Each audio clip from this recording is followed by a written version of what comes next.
বুদ্ধিজীবী প্রশ্ন করে দ্বীনি শিক্ষা দেশ জাতিকে কি দিয়েছে? উত্তরে আমি তাদেরকে বলতে চাই, দ্বীনি শিক্ষা দেশ জাতিকে কি দেয়নি।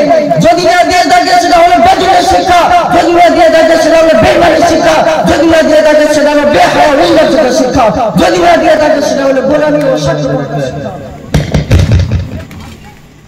الحمد لله الذي أبدع الأخلاق والأرض، والصلاة والسلام على من كان نبيا وآدم بين الماء والطين، وعلى آله وأصحابه أجمعين. أما بعد، فأعوذ بالله من الشيطان الرجيم. بسم الله الرحمن الرحيم. قل هل يستوي الذين يعلمون والذين لا يعلمون. মঞ্চে উপবিষ্ট মাননীয় সভাপতি মহাশয় ও সভাপত প্রিয় শ্রোতা মণ্ডলী, সকলকে প্রেম প্রীতি ভালোবাসা জানিয়ে ইলমের গুরুত্ব সম্বন্ধে কিছু বলবো।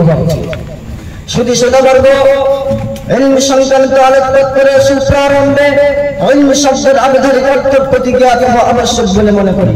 সুতরাং ইলম শব্দের আবিধারিক অর্থ হলো জ্ঞান, বিদ্যা, বিজ্ঞান, শিক্ষা ইত্যাদি, যা দুই প্রকার, আধুনিক ও আধ্যাত্মিক, অর্থাৎ ইহলৌকিক ও পারলৌকিক। তবে একথা সর্বজনে শিক্ষিত চিরন্তন সত্য যে শিক্ষার দ্বারা কোন জাতি উন্নতি হতে পারে না। মানবের মনে নবচেতনার সূচনার বিকাশ ঘটে না। রাজনৈতিক ও সামাজিক ইলমের প্রকৃত উৎস যোগাতে পারে না। সমাজের বহুপদ সভ্যতাকে দূর করতে সভ্যতা গড়ে তুলতে পারে না। মানুষের মাঝে মনুষ্যত্বের বিকাশ ঘটাতে পারে না। আপন দাম্পত্য জীবনকে গৌরবময় গড়ে তুলতে পারে না। সোনালী রূপালী দিনগুলো শান্তিতে অতিবাহিত করতে সক্ষম হয় না। চোখ রাখতেও পৃথিবী অন্ধকার লাগে, মুখ থাকতেও মুখে বোমাতালা চাবিকারি লাগে। শিক্ষা ব্যতীত আপন ভাষা বুঝতে বোঝাতে অক্ষম, কারণ শিক্ষা ব্যতীত পূর্বে কখনো অজ্ঞতা, অমানসিকতা, মূর্খতা, অবিচার, অনাচার দূরীভূত ব্যতিক্রম হয়নি। শিক্ষা দ্বারা মানব সমাজ অগণিত সৃষ্টি জীবের মধ্যে উৎকৃষ্ট উপাধি লাভ করেছে, যা সর্বদা ওলামা সম্প্রদায়ের বিদ্যমান। অন্যের নিকট হিংসে বন্য পশু মতো হতে পারে, তার দাসত্ব করতে বাধ্য হয়। কর্তব্যবোধ বাক্য বলা হয় education is the backbone of a nation, অর্থাৎ শিক্ষা জাতির মেরুদণ্ড। তবে এই কথা তুমি শুনে নিয়েছে, আধুনিক শিক্ষার যদি গতি উন্নতি ইহলৌকিকের মধ্যে সীমাবদ্ধ, আর আধ্যাত্মিক শিক্ষা উভয় গতির সঙ্গে। তাই দরজাতুল সালিহিন নামক কিতাবে 26 নম্বর পেজে উল্লেখ আছে, হযরত মুআয রাদিয়াল্লাহু তাআলা আনহু বর্ণনা করেন, হে বিশ্ববাসীগণ, তোমরা দ্বীনি শিক্ষা অর্জন করো, কারণ আল্লাহ তাআলার সন্তুষ্ট উদ্দেশ্য দ্বীনি শিক্ষা জনিত ভয় অন্বেষণ জনিত ভয় সৃষ্টি করে। যার অনুসন্ধানে ইবাদত, যার আলোচনা তাসবিহ, যার সম্বন্ধে কথা জিহাদ। মূর্খ ব্যক্তিকে শিক্ষা দেওয়া সদকা, বিজ্ঞ ব্যক্তির জন্য ব্যয় করা ষষ্ঠ সন্তুষ্টি লাভের উপায়। কারণ ইলম হালাল হারাম চিন্তার উপায়, ইলম জান্নাতের আলোকের স্তম্ভ, ভয় বিভীষিকার সময় সান্ত্বনা দানকারী, ভ্রমণের সাথী, একাকিত্বের সময় কথা বলার সঙ্গী, সুখে দুঃখে পথ প্রদর্শক, বিপদ আপদে সাহায্যকারী, শত্রুর বিরুদ্ধে অস্ত্র, বন্ধু মহলের সেবা। তাই আল্লাহ রাব্বুল আলামিন বনি জাতিকে এর দ্বারাই সম্মানের আসনে আসীন করেন এবং তাদেরকে ইমাম বা নেতা বানান। জনগোষ্ঠী তাদের প্রধানকে অনুসরণ অনুকরণ করেন। ফেরেশতা মণ্ডলী তাদের সহিত বন্ধুত্ব স্থাপন আগ্রহী হয় এবং আপন জানের উপরে তাদের পদতলে গুছিয়ে দেয়। মুহতারাম শ্রোতা মণ্ডলী, ইলমের ফজিলত সংক্রান্ত স্বয়ং আল্লাহ রাব্বুল আলামিন কুরআন কারিমে বলেছে, কুল হাল ইয়াস্তাবি আল্লাযীনা ইয়ালামুনা ওয়াল্লাযীনা লা ইয়ালামুন। হে নবী, আপনি বলে দিন, যারা জ্ঞানী আর যারা মূর্খ এরা কি সামঞ্জস্য হতে পারে? কোনদিন নয়।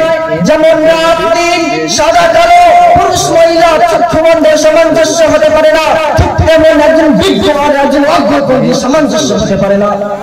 কারণ সচেতন মানব সম্প্রদায়ের সৃষ্টি উদ্দেশ্য হলো ওমা খালাকাতুল জিন্না ওয়াল ইনসা ইল্লা লিয়াবুদুন, আমি জিন এবং মানব সম্প্রদায়কে সৃষ্টি করেছি তারা আমার ভয় ও ভক্তির সাথে ইবাদত বندگی করবে। সে উদ্দেশ্যে সৃষ্টি জগৎ সৃজন করা, যা সর্বদা উলামা সম্প্রদায়ের বিদ্যমান। কিন্তু বড় গুরুতর বিষয়, ইলমকে পরিত্যাগ করে বিশ্ব সমাজ আজ ধন দৌলতের পিছনে বিদ্যুৎ দিনে চলছে। এটা কি প্রকৃত ঠিক? কোনদিন নয়। কারণ ইলমের উৎকৃষ্টতা ও ধন দৌলতের নিকৃষ্টতা বহু প্রমাণ রয়েছে। একদা জনৈক ব্যক্তি হযরত আলী রাদিয়াল্লাহু তাআলা আনহুকে বিষয় জিজ্ঞাসা করলে উত্তরে তিনি বহু প্রমাণ পেশ করেন। যেমন ইলমওয়ালা নবী বলেন উত্তরসূরি, ধন দৌলত ফেরাউন বলেন উত্তরসূরি। ইলম ভাগ্য বিধাতা ভাগ্যবানদেরকে প্রদান করা হয়, ধন দৌলত ব্যয় করে হ্রাস পায়। ইলম দ্বারা ইলম জান্নাতের আলোকস্তম্ভ, ভয় বিভীষিকার সময় সান্ত্বনা দানকারী। ধনী ব্যক্তি মরণের পর সকলেই ভুলে যায়, জ্ঞানী ব্যক্তিকে সকলেই স্মরণ রাখে। দৌলত সম্বন্ধে হাজার দিবসে হিসাব নিকাশ নেওয়া হবে, আর হাজার দিবসে ইলম দ্বারা আলেমদেরকে উচ্চ শ্রেণী আসীন করা হবে। ধন দৌলত সংগ্রহ করে রাখলে চির হয়, ইলম চির হয় না।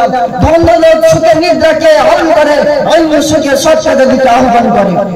ধন দৌলতের গরমে আপন প্রভুকে ভুলে যায়, ইলম দ্বারা প্রভুকে জেনে যায়। তার সবসময় ইলমের মতো অমূল্য সম্পদকে বিশ্ব সমাজ আর চিনল না।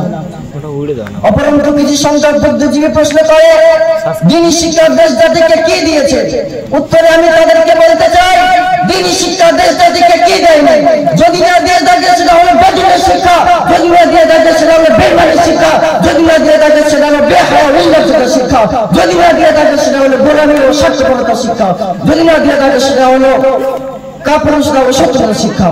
বরং দ্বীনি শিক্ষা প্রতি যুগে দেশ জাতিকে দিয়েছে একতা, বিশ্বস্ততা, ন্যায় পরায়ণতার শিক্ষা, প্রকৃত মানবভাবে বেঁচে থাকার শিক্ষা, সমগ্র দুনিয়া ইসলামী পরিবেশ গড়ে তোলার শিক্ষা। তাই আসুন আজ আমরা বদ্ধ পরিকল্পিত হই যে সমস্ত রকম ত্যাগ প্রতিজ্ঞা স্বীকার করে দ্বীনি শিক্ষা অন্বেষণ করি। তাই কবি বলেছে, শিক্ষা করে বিশ্ববাসী, শিক্ষা ছাড়া নাই গতি, শিক্ষা পারে আনতে তোমার ভয়কালের উন্নতি। আলোকবিহীন চেরাগ যেমন নাইকতার কোন জ্যোতি, শিক্ষাবিহীন মানবের তেমন নাইকতার কোন গতি। আল্লাহ রাব্বুল আলামিন আমাদের প্রত্যেককে দ্বীনি ইলম শিক্ষা করে সেই ইলম অনুযায়ী আমল করার তৌফিক দান করুন। আল আনা আনা আখতিমুল কালাম। আসসালামু আলাইকুম ওয়া রাহমাতুল্লাহ।